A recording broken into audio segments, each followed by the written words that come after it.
think it was Rick Powell that said this earlier, that images are real commodities. And I think, one of the things that I've kind of been dealing with, I guess, over the last 25 years or so, for the most part, is kind of dealing with the idea of the image of African Americans.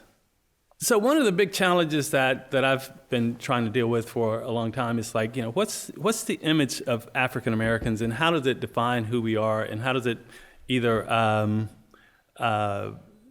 limit or offer opportunities for us to move through society? And the thing that so I was trained as a painter, and so all the talk about Archibald Motley and Charles White and Elizabeth Catlett, other great artists, just it encouraged me more to bring this image of one of the images that really impacted me, and this is John Biggers. So while I was trained as a painter, I always had a sense of conceptualism, and I was always kind of interested in it.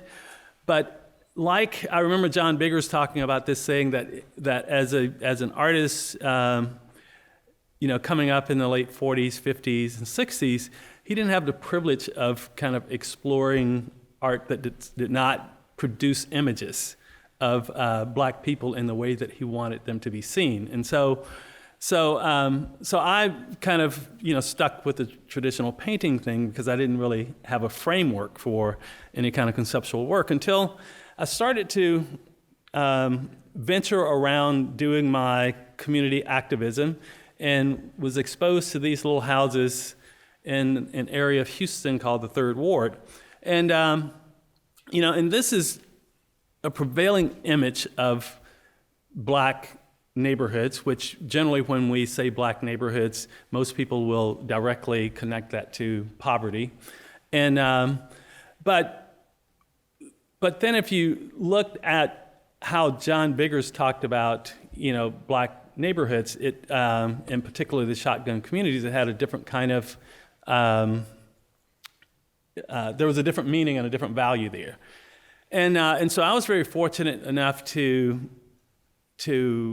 kind of combine my activism with my artistic interests, and it allowed me to step into a more conceptual realm, basically stepping on the platform of, or standing on the platform of Joseph Beuys's concept of social sculpture, and taking this idea of asking the question, what would a John Biggers painting look like in real life, and how could that be shaped, in utilizing social sculpture as the form through which that could take. And so it started out basically with this idea of trying to figure out how to bring some kind of vision to a John Biggers painting within a historically African American neighborhood, and one that was considered impoverished.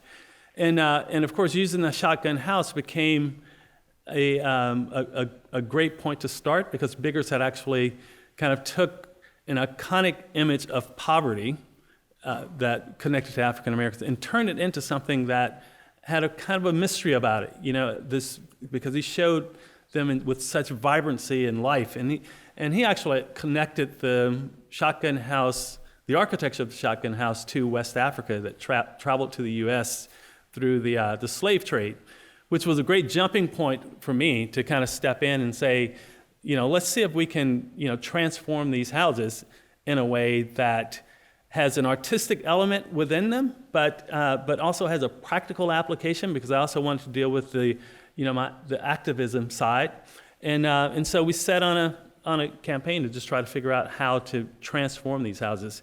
And the thing about Biggers, though, from my conversations with him and dealing with his work, there was always this sense architecture was always a very important part of his work. And then, when you talk to him, he would always talk about how creativity it was an important education, social safety net, and all those things that he kind of combined in his work. So I just thought maybe we could take those and try to apply them in an urban context, utilizing these houses as the basic platform. So first step was just to honor the architecture and, pulling artists in to kind of help give some vision of what that might mean. So, for instance, things like in looking at the whole process as an ongoing art, a living art piece in which many, many different folks are participating in it. In fact, Joseph Boy's concept of social sculpture requires that everybody is an artist if we're going to practice it that way. And so our process was to bring as many artists as possible in, kind of utilizing them to help give deeper meaning and value to things. So, for instance, this little image here was an image of the first kind of visible to the public art component of this project. It was the drive-by exhibition, because it was done at a time when most people, when they heard about drive-bys, they were thinking about drive-by shootings. And so this was an opportunity to have a drive-by that had a different kind of, a different experience. And plus, it was a situation where people were not going to drive their cars, get out and walk around a neighborhood. So we had to kind of figure out a way to get them to engage. And then we set up this program where we just had a continual. There were 22 houses there, and we used 10 of them to just kind of be a place that could generate artists' observations, conversations, challenges, those kinds of things throughout on an ongoing basis. And with those houses, these are just a few examples here. This one is, these two are connected. This is Andrew Bowers, who did this after Obama was elected. This was a quote from him in 2004, I think it was. And this was this was during the inauguration. Then there was another small screen inside that actually had one of his town hall meetings, I think in 2010, in which he was being challenged by an African-American woman who was not pleased with how things were going.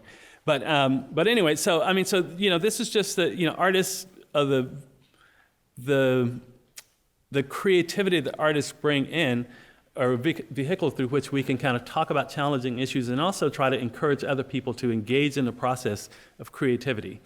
Other things such as getting people to understand neighborhoods. This is a project by Karen Atkinson, who was looking at mapping the neighborhood as a place to familiarize folks with it. This is from the late Terry Atkins, who was very interested in Sam Lightnin Hopkins. When he came to Houston, he wanted to establish a memorial for Lightnin Hopkins because he was from the Third Ward area. And so this was his contribution there of establishing that monument there. Artists as educators, training young people. But then there was a part that was about the social safety net, in which, as a group of artists trying to figure out how do we give a different view of what it means to be a single mother, we set up this program that was called the Young Mothers Residency Program, in which we took young women who were single mothers and dealing with the challenges of that and creating a housing program associated with that. And that's an ongoing project. And then it started to move out a little bit more into more entrepreneurial stuff. How do we deal with the sustainability of neighborhood, and how do we bring people in that capacity?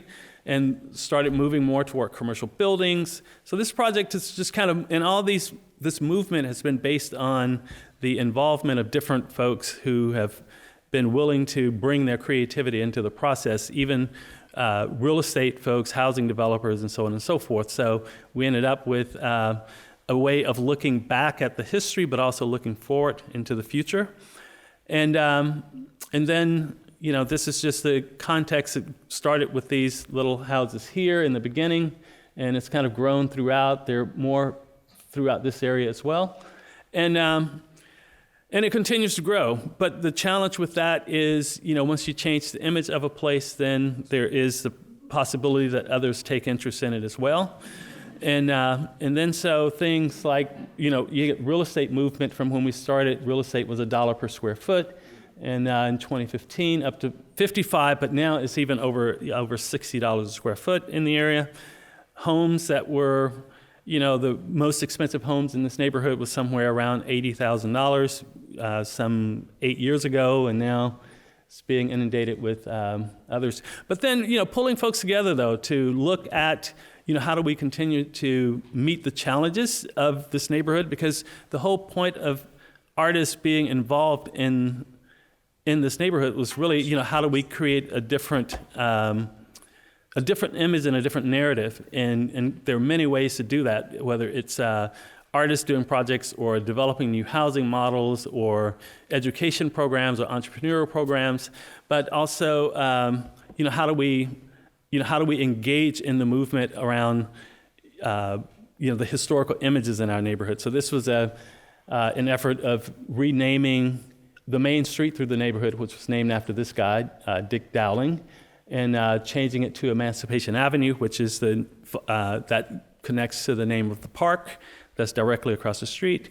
And finally, I'll just end with this image here is one of many celebrations. A lot of people see Project Row Houses and they think of it in a real estate standpoint, but there's so many other layers to it in which artists are constantly engaged in the process of trying to deal with the nuances of the perception and the image of neighborhood, but also how people function within the neighborhood. And so I will leave you with that. Thank you.